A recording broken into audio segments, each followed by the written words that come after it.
Karthigai Deepam serial நேர்களுக்கு வணக்கம். நம்மளோட கார்த்திகை தீபம் சீரியலில் ஒரு சூப்பரான எபிசோட் வந்துருக்குன்னே சொல்லலாம். மிஸ் பண்ணாமல் ஃபுல் வீடியோ கேளுங்க. வீடியோக்குள்ளே போகிறதுக்கு முன்னாடி நம்ம சேனலை லைக் அண்ட் சப்ஸ்கிரைப் பண்ணி சப்போர்ட் பண்ணுங்கள். இப்போ பார்த்தீங்கன்னா ரேவதி கார்த்திகை ஒரு அட்ரஸ் லொக்கேஷன் சென்ட் பண்ணியிருப்பாங்க. இந்த மாதிரி இந்த இடத்துக்கு தான் நான் போகிறோம், நானும் அம்மாவும் போகிறோம். அம்மா ஆல்ரெடி போயிட்டாங்க, நான் பின்னாடியே வரேன்னு சொல்லியிருந்தேன் அப்படின்னு சொல்லிட்டு ஃபங்க்ஷனுக்கு போகிறோம் அப்படின்னு சொல்லியிருப்பாங்க. அப்புறம் பார்த்தீங்கன்னா அந்த லொக்கேஷனில் யாருமே இருக்க மாட்டாங்க. அதை ஆல்ரெடி நம்ம பார்த்துருப்போம். ஸோ அதுக்கப்புறம் மயில்வாகனம் என்னப்பா இது, இந்த வீட்டில் யாருமே இல்லை, ஃபங்க்ஷன் நடக்கிற வீடு கலகலன்னு இருக்கும்னு சொல்லிட்டு கார்த்தி சொல்வார். இங்கே என்னவோ யாருமே இல்லாமல் இருக்கேன், இப்போ நம்ம என்ன பண்ணுறது, ஒரு வேளை எதனா பிரச்சனையில் மாட்டிருப்பாங்க அப்படின்ற மாதிரி சந்தேகப்படுறாங்க. ஒரு பக்கம் பாத்தீங்கன்னா சாமுண்டீஸ்வரி புதுசா மாப்பிள்ளைன்னு சொல்லிட்டு எடுத்துட்டு வந்திருப்பாங்க. அவங்களும் தங்கச்சியும் போய் என்ன பண்றாங்க, போலீஸ்ல கார்த்தி மேல கம்ப்ளைண்ட் கொடுக்குறாங்க. என்னமா சொல்றீங்க, இதுக்கு இவங்க என்ன சம்பந்தம் அப்படின்னு சொல்லிட்டு போலீஸ்காரங்க கேக்குறாங்க. எங்க அத்தையை காணோம், அதுக்கு ஒரே எதிரி கார்த்தி மட்டும்தான் அப்படின்ற மாதிரி போய் கம்ப்ளைண்ட் கொடுக்குறாங்க. என்ன பண்றாரு, இதுக்கு ஒரே காரணம் சிவனாண்டி மட்டும்தான், வேற யாரும் இதை பண்ணியிருக்க முடியாது அப்படின்னு சொல்லிட்டு என்ன பண்றாங்க, சிவனாண்டிக்கு கால் பண்றாரு. கால் பண்ணி இந்த மாதிரி எங்க அத்தையை காணோம், ரேவதியோ காணோம், ஒழுங்கு மரியாதையா அவங்களை நீ எங்க வச்சிருக்க, ஒழுங்கா சொல்ல போறியா இல்லையா அப்படின்ற மாதிரி மிரட்டுறாரு.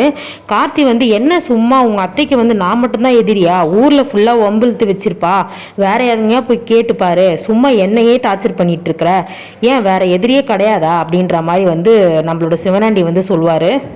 இங்கே பாரு, இப்போதைக்கு எங்கள் அத்தைக்கு தொல்லை கொடுக்கறது நீயா தான் இருப்பேன், எனக்கு 100% டவுட்டாக இருக்குது, அதனால தான் உனக்கு கால் பண்ணேன்.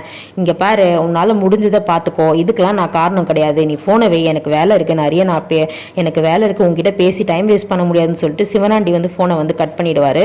அப்போ முத்து அவங்க கூட இருக்கிற அவங்க மாமா என்னப்பா என்னாச்சு அப்படின்னு சொல்லும்போது, நினச்ச மாதிரியே அவன் வந்துட்டான் அப்படின்ற மாதிரி. யாருப்பா, அவங்களோட மருமகன் கார்த்தி தான், அவன் காப்பாற்றுறதுக்கு வழி பண்ணிட்டு இருக்கிறான் அப்படின்னு சொல்லும்போது, என்னப்பா நினச்ச மாதிரி பார்த்தோன்னா அப்போ நம்ம இவ்வளோ திட்டம் போட்டது வீணாயிடுமே அப்படின்ற மாதிரி பேசுவார்.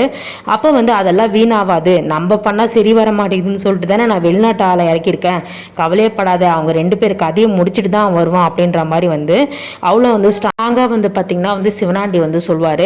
இப்போ கார்த்தி பார்த்தீங்கன்னா கண்டுபிடிக்கிறதுக்கு அதே இடத்துக்கு போய் சுற்றி புத்தி பார்க்குறாங்க. பார்த்து இங்கே வேற எதனா வீடு எதனா இருக்கா அப்படின்ற மாதிரி, இங்கே ஃபங்க்ஷன் எதனா நடக்குதா அப்படின்ற மாதிரி சரௌண்டிங்கில் திருப்பியும் கேட்பாங்க.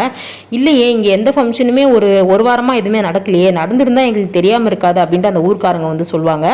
அப்போ பார்த்தீங்கன்னா எனக்கு தெரிஞ்சு இந்த மாதிரி திட்டம் போட்டு பண்ணுறதுலாம் அந்த பின்னாடி ஒரு செங்கல் சூளை இருக்குது, அதில் வேணால் நம்ம தேடி பார்க்கலாமாப்பா அப்படின்ற மாதிரி மயில் வாகனம் கேட்பாரு. சரி வாங்க, எதுக்கோ அதுலேயும் போய் பார்க்கலாம் அப்படின்ற மாதிரி யோசிச்சுட்டு கார்த்தி என்ன பண்ணுவார், போய் அங்கே பார்க்க போவார். பக்கம் பார்த்தீங்கன்னா கார்த்தியை பார்த்தீங்கன்னா போலீஸ் கம்ப்ளைண்ட் கொடுத்ததுனால போலீஸ் தேடுறதுக்கு ரெடி ஆகிட்டு இருப்பாங்க. ஏன்னா உடனே அரெஸ்ட் பண்ணி ஆகணும் அப்படின்னு சொல்லிட்டு கால் பண்ணிகிட்டே இருப்பாங்க.